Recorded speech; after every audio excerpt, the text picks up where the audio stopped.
¿Sabías que los Matlatzincas son un pueblo indígena del Estado de México que habitó principalmente el Valle de Toluca? En la época prehispánica, dominaron una extensa región y construyeron importantes centros políticos y ceremoniales, destacando las zonas arqueológicas de Calixtlahuaca y Teotenango.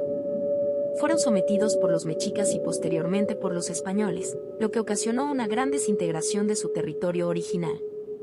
Actualmente, su lengua y tradiciones sobreviven casi exclusivamente en la comunidad de San Francisco Ostotilpan, en el municipio de Temascaltepec.